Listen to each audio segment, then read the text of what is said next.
Well, good morning, everyone. Welcome. And I have to say congratulations for Ian for putting together today. I know it's no mean feat, and I know how hard he's worked behind the scenes. So I hope you'll have an amazing day. Now, when Ian and I were talking about what can we start the day off with, I was like, well, something that's really overlooked is this whole concept of skills development for now, so readiness for now, but also readiness for the next stage of life. And one of the big things that comes out of our work and thinking about kind of the work that we do as coaches is that obviously there's lots and lots and lots of problem solving, but so often we get caught up with the problem solving that we actually forget about the stuff that's going to help someone to cope, someone to survive. To give you a very, very practical example, at the moment I'm currently working with a young adult. Now this young adult is operating at probably an 8-9 year old level. However, they are a young adult. They are expected to work. They're expected to function. They're expected to manage social lives. They're expected to live semi-independently. All of these things that are age appropriate, but not necessarily individual appropriate. And so much of my work with that young person is about just helping them to understand, actually what are the expectations, what are the things that they are expected to do, are needing to do for for their day-to-day lives. And so what I wanted to do is kind of just talk through some of the theoretical and some of the practical concepts related to thinking about where people are now and also kind of where they're going to be tomorrow. Now, why am I doing this? Why is this important? For those of you that are in England, you will recognise that we have now a statutory PSHE curriculum, and I'll come back to that in a second. For those of you who have experiences working as coaches, you will recognise that as a coach, you will end up using sometimes a mentoring approach. You will end up sometimes using a coaching approach. Just the same as I do a lot of work and lots of my research is around mentoring and formal mentors. And actually so much, again, is there actually saying, well, sometimes as a mentor, you're going to use a mentoring approach, using your relevant experience to help someone, to share, to give them ideas and things.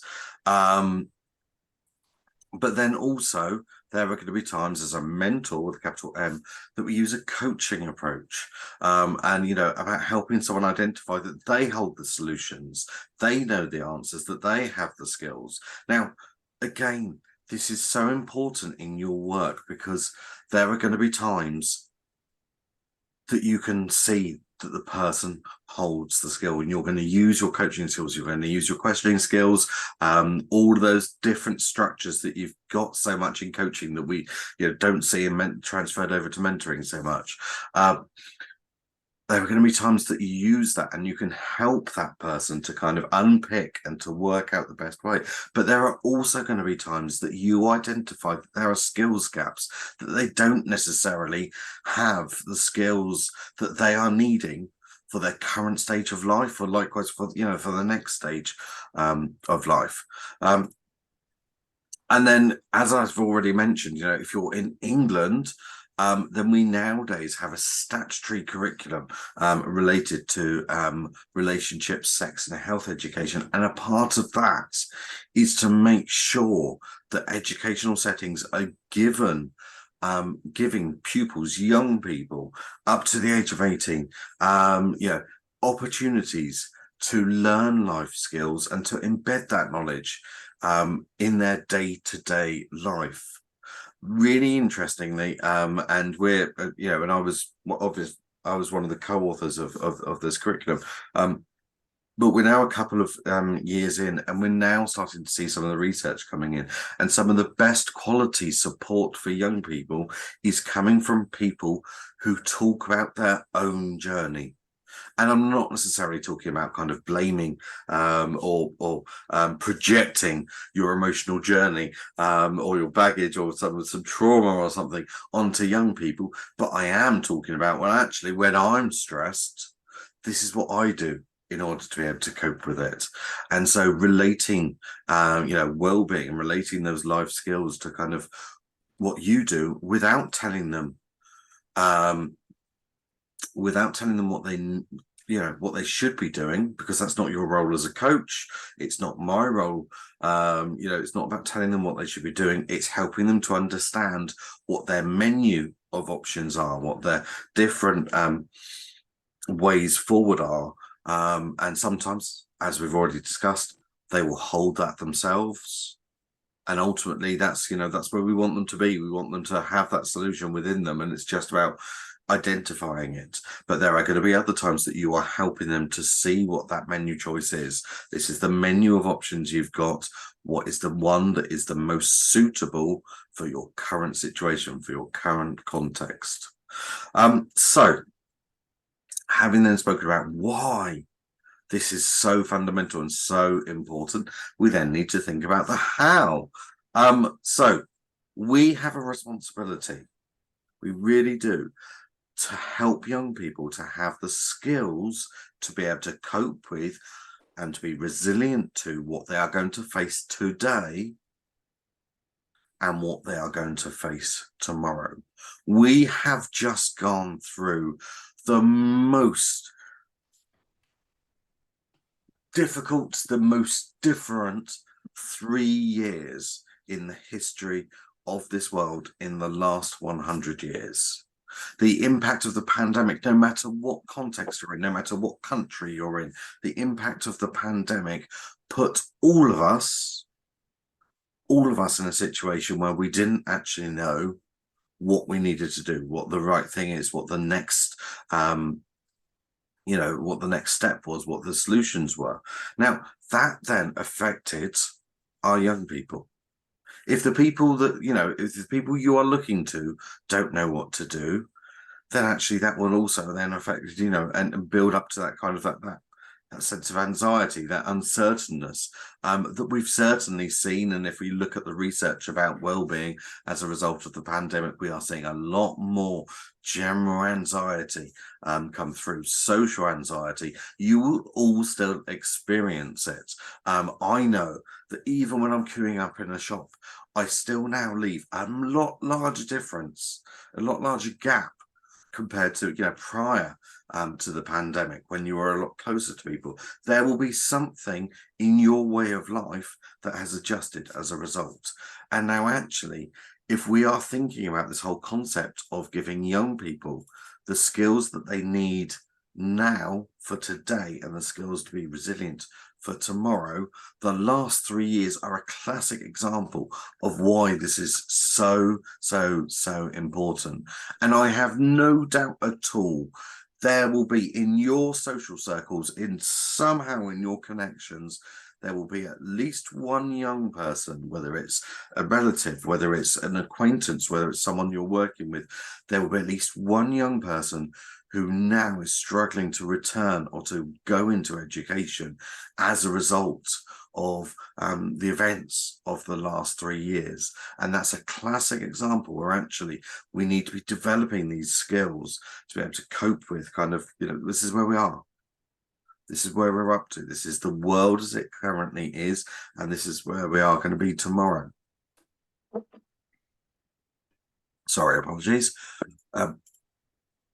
Now, when we're thinking about teaching, when we're thinking about developing life skills and as a coach, then there are going to be times that you teach particular skills. There are going to be times that you give feedback. And there are also going to be times that you help young people to reflect on experiences and to learn from experiences. And we could go into different, we could go into Kolb's learning cycle theories here. We could go into all sorts of different conceptual frameworks at this moment in time. But actually, when we're looking at the learning of skills, actually there are 3 components that we're thinking about. Now, in an ideal world, obviously we've already discussed, as coaches, we want to really be helping that young person to reflect internally and to develop internally. However, they are also young people. There are also going to be times that you identify that they don't know, they haven't got the skills, they haven't learned the skills for whatever reason. And I'll come into some of the barriers in a little bit. For whatever reason, they haven't internalized the lessons they've learned, and that may very well be part of your role. Sometimes, as I've said, it's not about us problem solving. Sometimes it's about us helping the young person learn that lesson and to help them to have those skills going forward. One of the big things that I see so often crop up time and time again in my work is we really want to be empowering our young people to have those skills themselves. And that is a lot more powerful and a lot more impactful than you helping them to find the answer every single time. And, you know, you will recognize it. You, I've no doubt at all, will have seen it at some point where actually that supportive relationship has continued for far too long. And what's then happened as a result is that the young person has become reliant on that support, and therefore actually it's de-skilled them. And there is, again, there's lots of evidence that this can happen. Even going, if we look at the support that's offered in the education system, one of the things we know is that one-to-one support, having an adult alongside a young person all of the time, can be detrimental for that young person because they become reliant, they defer judgments sharing, decision making, they defer. Oh, well, normally my adult does that for me. Oh, I wait until my adult tells me what to do. If I sit here for long enough, they do it for me. All of those sorts of things. The same happens when we're supporting, when we're in a supportive relationship. And we do it with the best intentions. And even and I'm not sat here going, oh, I'm holier than thou. I'm not sat here talking from my ivory towers. I've fallen into this trap. There are times that we end up being the the young person's strategy is, well, they just bring it to us and then we solve it for them. And that really is not the aims, is not the purpose of what we are trying to do. So when we're thinking about supporting those daily life skills, we're thinking about teaching, we're thinking about providing feedback, we're thinking about reflecting on experiences. And there are 3 types of support, or you could use the word intervention, I suppose. There are 3 types of support or intervention that we could be looking at. First, put my teeth back in. First of all, it might be that we're looking at universal. And so here, and I'm going to go through some examples of this. When we take a universal approach, it's an approach that is suitable for everyone.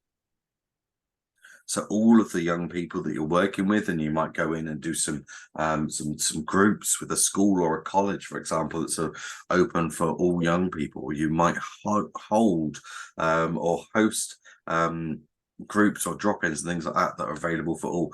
Universal means that it's available for everyone. And there are 2 types of universal approaches that we could be using. We could be thinking about preventative approaches. And so this is where we are actually developing the life skills of the young person. We're helping them to learn and to understand the life skills, not in response to anything. We are developing those as part and parcel of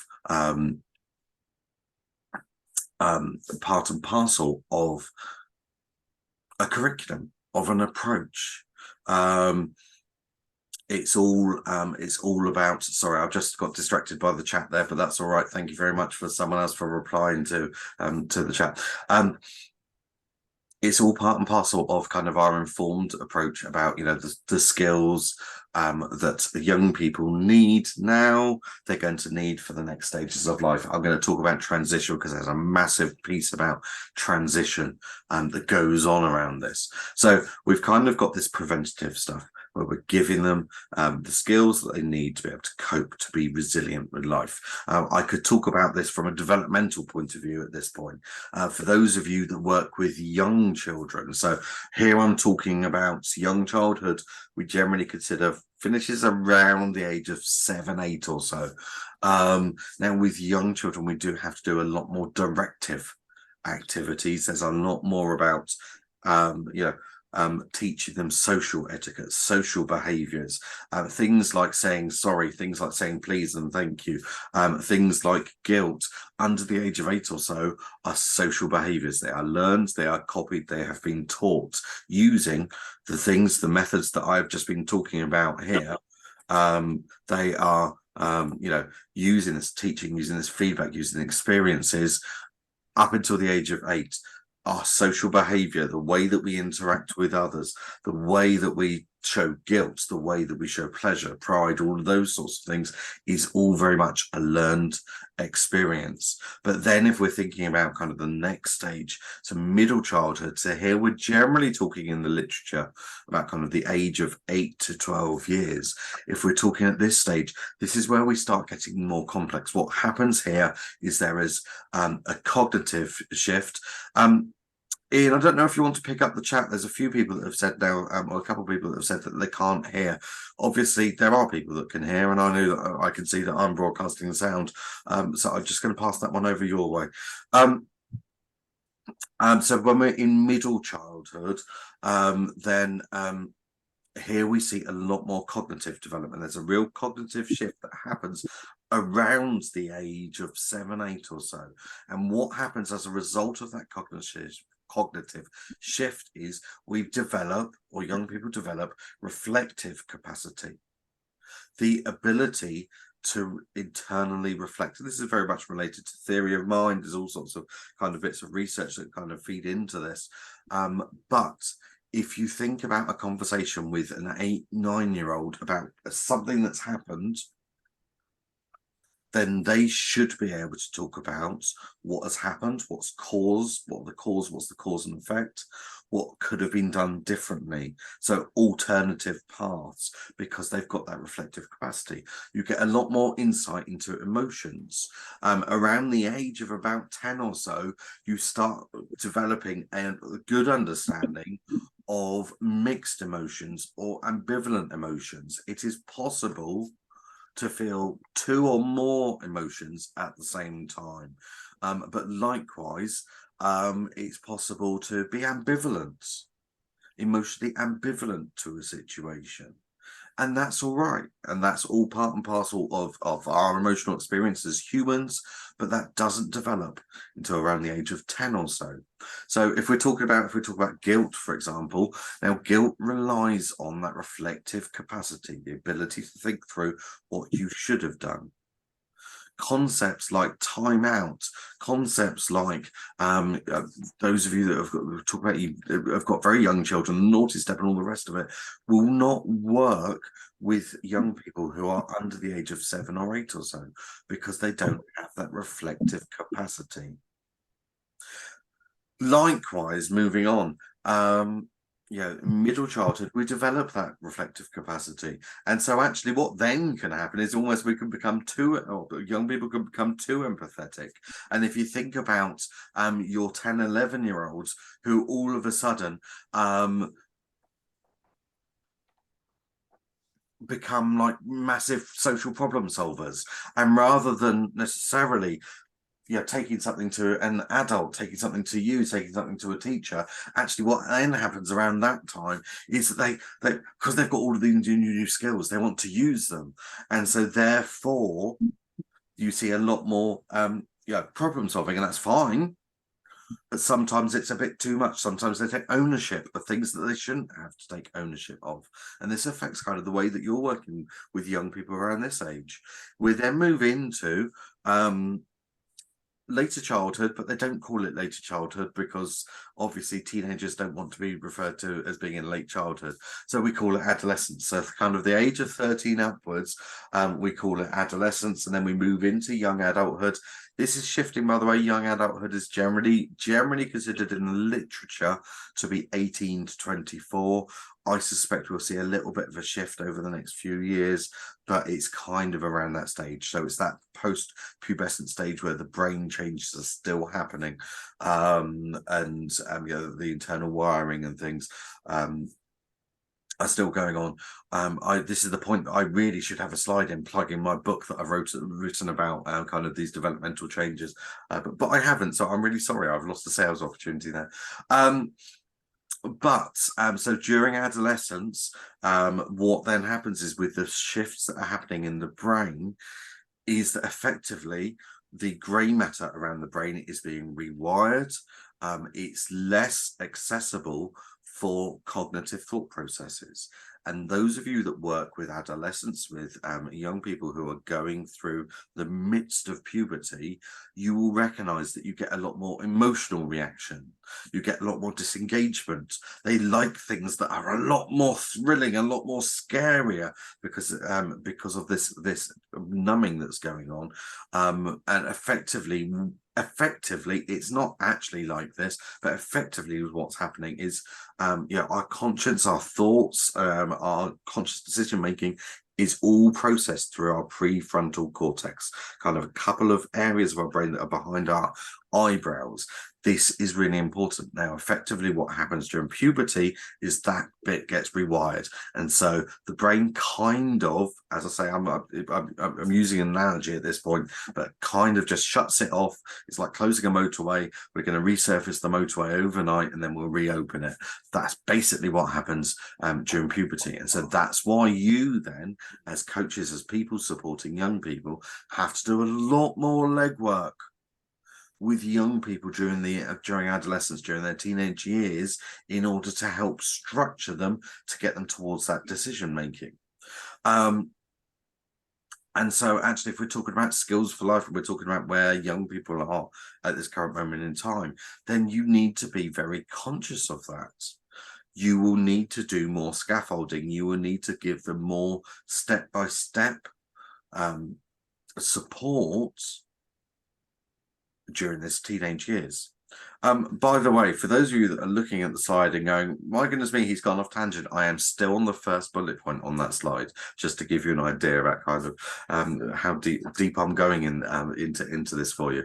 Now, moving on to the second bullet point that's on that slide, think about universal planned support.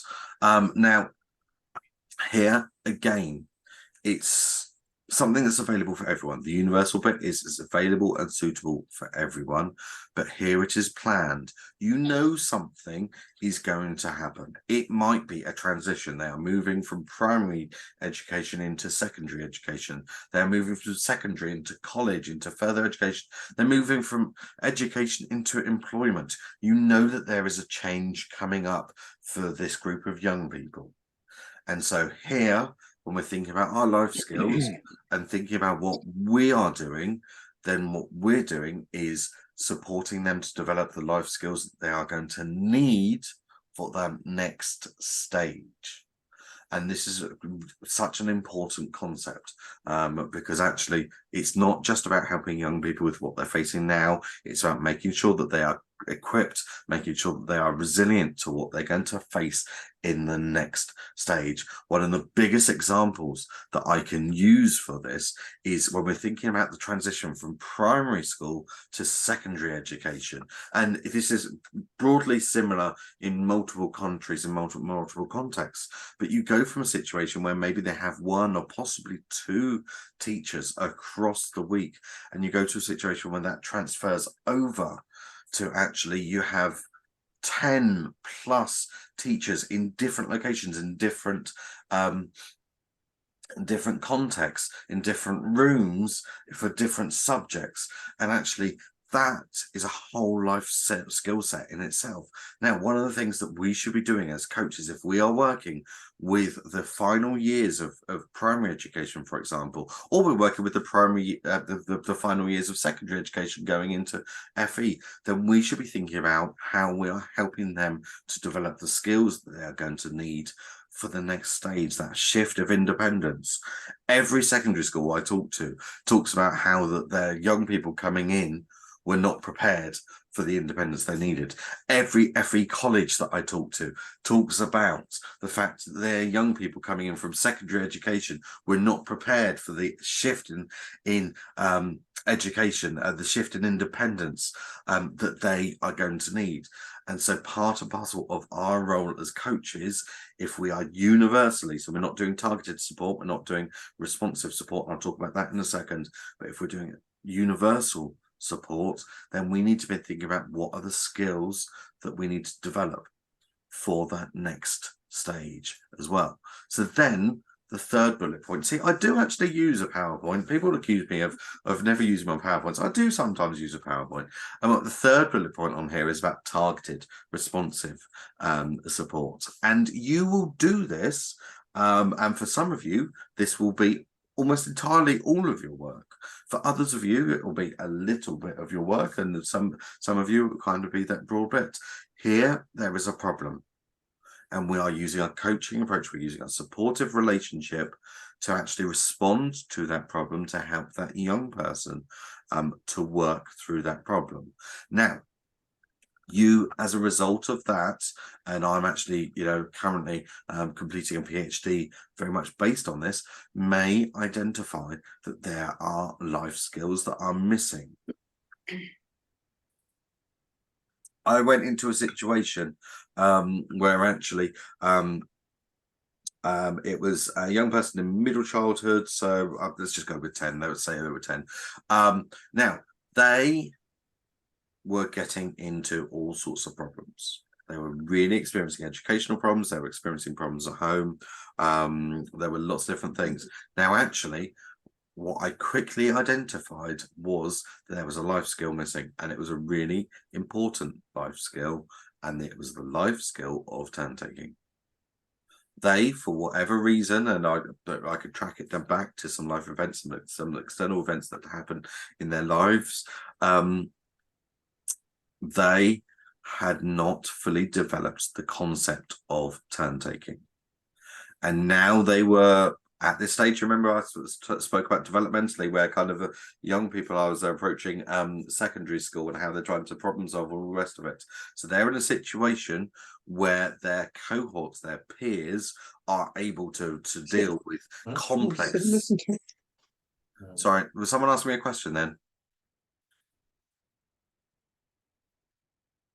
I'm going to say no. So they're in a situation. Thank you. That's right. That's right. Thank you. So they're in a situation where actually their peers are using these complex skills that I've already spoken about, these complex social skills. They're trying to problem solve. They've got all of these things. And actually, for this young person, they were still at the stage of, I really don't get turn taking. I really don't get how we. And the way it displayed was through football. And the way I identified this was through football, because when they were playing football, they knew the actions they had to do for football. You run around the field, chasing the ball. When you get somewhere near it, what you do is there's something called a tackle. I don't quite get a tackle. I don't quite get when I need to release the ball, when someone's got the ball and either, it's then their turn or anything like that. What I do know is you stick your body in, you stick your legs in, and you kick for all it's worth. And so we were getting lots of reports of violence, and actually this was all coming from a really basic life skill that they hadn't learned, which was basic turn taking. They hadn't understand basic rules of social interactions, of play with others, and this was affecting all of their life. And so you will recognize and you will identify, as you're doing your work, you will identify that there are times that actually the young person that you are working with is lacking a fundamental life skill. And if they are lacking that, then you're probably going to find that you're going to end up using more of a teaching approach or more of a feedback approach than necessarily an experience-based approach in your work, because they're lacking that skill. And it's really hard to reflect on a skill that you don't recognize, that you don't know. Someone asks you to reflect on how well you are at algebraic equations. Well, if you haven't done algebraic equations before, or haven't done them for 30, 40 years or whatever, then actually it's really hard to reflect on that. And so you're just, well, I haven't done it recently. We close it down quite a lot. So therefore, you as coaches, in terms of the way that you're going to work, tends to be a lot more based on coming from your side and going over towards their side. So here's a couple of examples I'm just going to whiz through. So preventative example, coaching a group of young people, aged 9 to 11-year-olds, to provide them with some of those advanced social problem skills, social problem solving skills that I've already discussed, develop around that time. Secondly, supporting young adults to make life choices about work or education. And so actually just helping them to have the skills to be able to make informed choices about what they want to do with the next stage of their life. A planned example, coaching young people. Again, I'm using kind of that middle childhood example here. At age 11 to 10, 11-year-olds, to skills related to coping in secondary school. The same would apply at any stage transition. It might be that you work to support young adults to develop their interview skills. Interview skills are a classic example of where we have to use a coaching approach, because you are not going to sat there in the interview with them. I'd be very concerned if you were sat there in the interview with them. So we've got to make sure they know how to deal with it, they know how to answer these questions, and that they've got the skills within them. And then responsive, we've got a young person who struggles with making friends at a new school, for example, or a young person who's been given a warning by the police for pushing someone who upset them. Now, have they understood what's actually happened? Do they understand what was wrong with that? Oh, it was only a push, or I could do that with my mates, I can't do it with others. And there's so much here about life skills that kind of crops up in your work. So then the final thing I want to talk to, and I'm coming through to kind of the last 5 minutes of this presentation. So if you've got any questions or anything, do please pop them in the chat for me. I've kind of left a good 5 minutes or so to answer any questions. Barriers. The first barrier that you are likely to come across is about mindset, and I'm going to point you towards a couple of sources here if you haven't really come across mindset. Mindset is about someone's approach to solving things. Now, mindset isn't necessarily fixed. It's not necessarily, we don't necessarily have one approach, but there are a couple of authors who have written about mindset, Goldwitzer and Dweck. And basically speaking, they've kind of split mindset into two different categories. There are some subtle differences between their definitions and the approaches they take, but ultimately,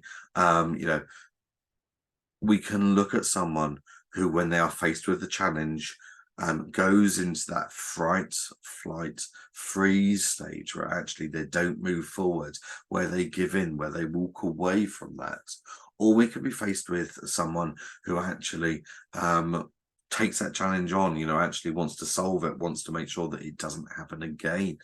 For example, all of those sorts of things. And a big part of our work when we are in that supportive relationship may be very much about helping. You can't necessarily, it's not your job to change their mindset, but what you can do is help them to understand different approaches, different responses to a problem, to a situation, to a social problem, to a friendship problem, to a relationship problem, to an academic problem. And so, yes, a mindset, massive, massive, massive in terms of the work that we're doing. We could be talking about external factors. This isn't me talking. This isn't a talk about me talking about all the different risk factors, all of the different things that can negatively affect our young people, and so on and so forth. And so that's why I've kind of only making sure that I'm just covering a few little bits. Life events, parental separation, family breakup, being forced to move, homelessness, family unemployment, things like the things like the pandemic, because that's had a massive impact on our young people, and kind of the way that many young people are doing things. But also, sorry, just bringing in here, so we've got I would say, as a result of the pandemic, there's a lot more going on here about kind of social anxiety. There's a lot more wariness, a lot more anxiousness. We are seeing a shift in what we call psychopathology. So diagnosis, we're seeing a shift. There was a lot more about self-harm prior to the pandemic, and yes, self-harm very much is still a thing, but we are seeing a lot more of a shift towards depression, towards things like post-traumatic stress disorder, things like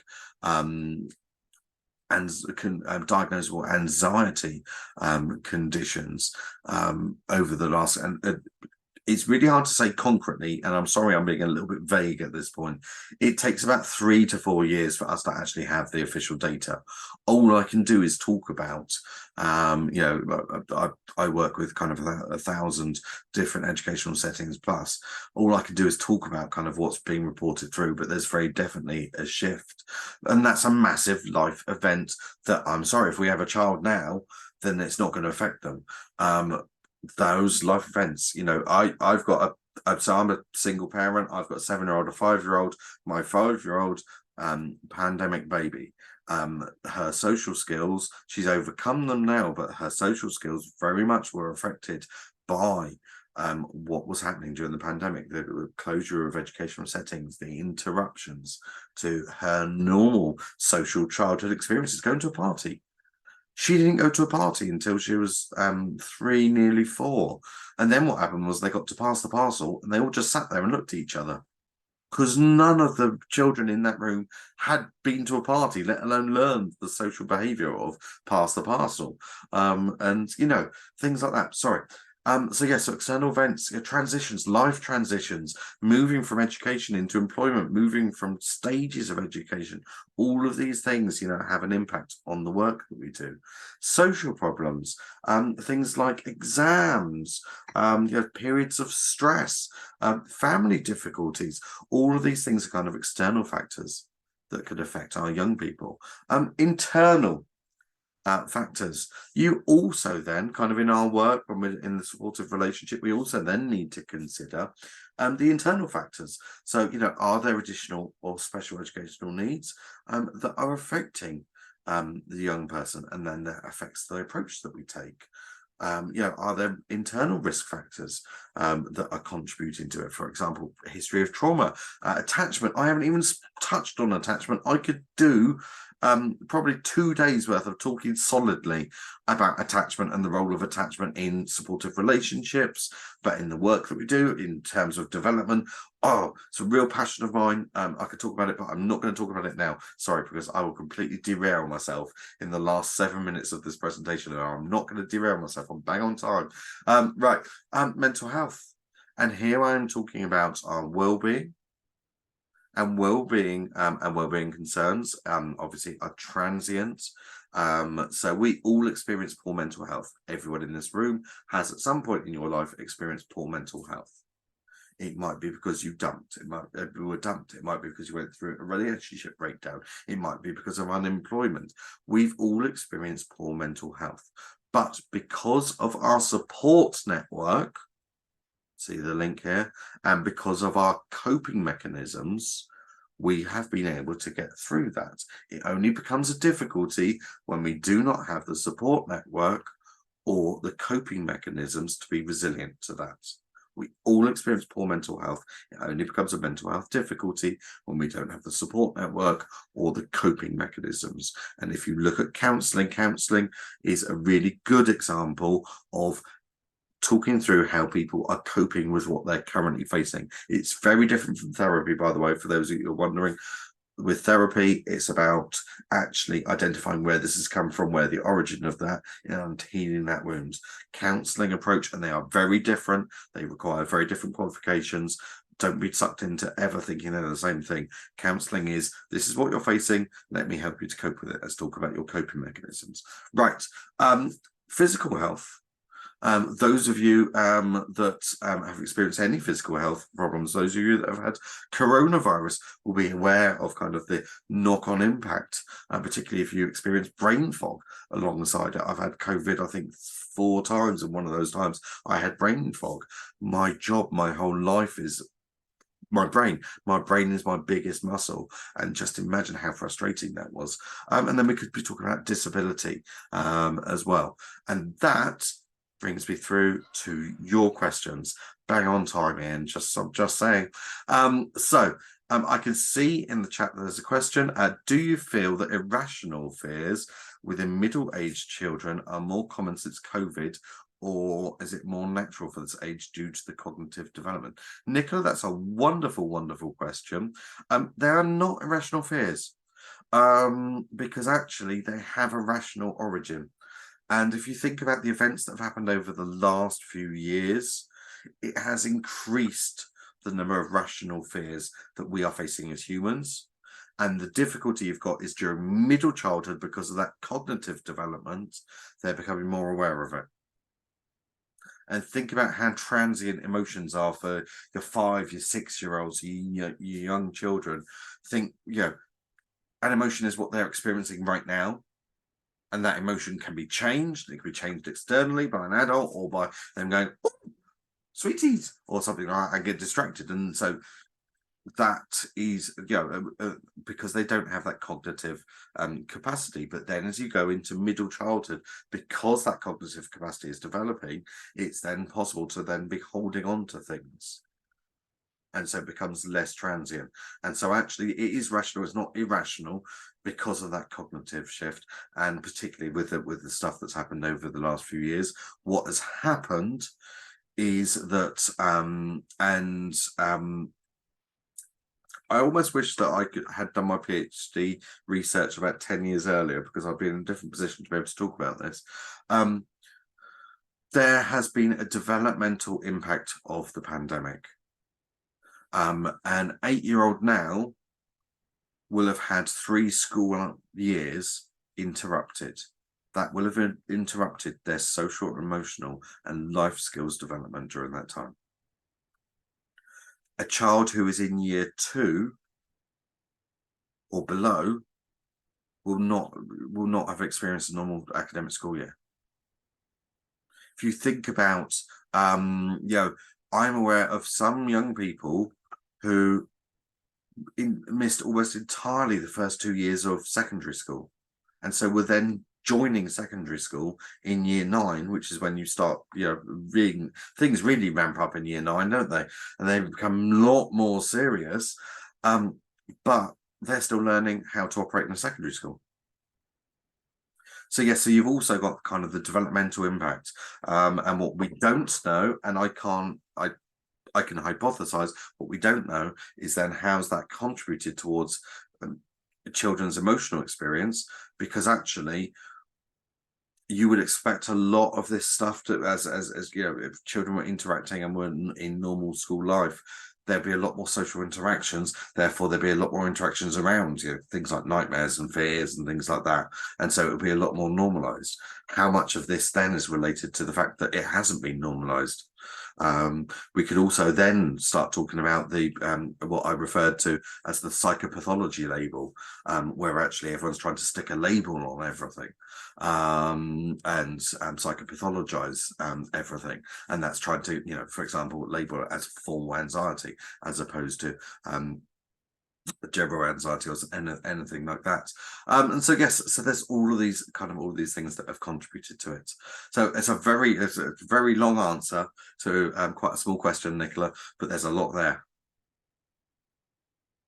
Excellent. And that then brings me through to the end. For those of you who don't know, I run the National Network of Mental Health Leads. This is a bit about us.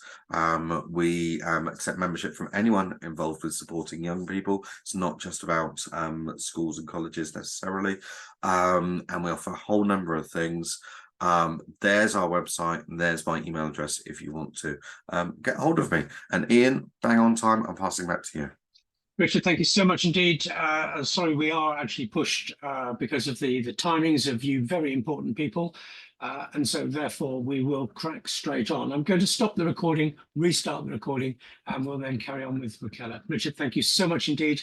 And I'll also send out details. If you can pass them to me, send out details. I'll pass them on to everybody else, including your books. Thank you very much and have a great day, everyone.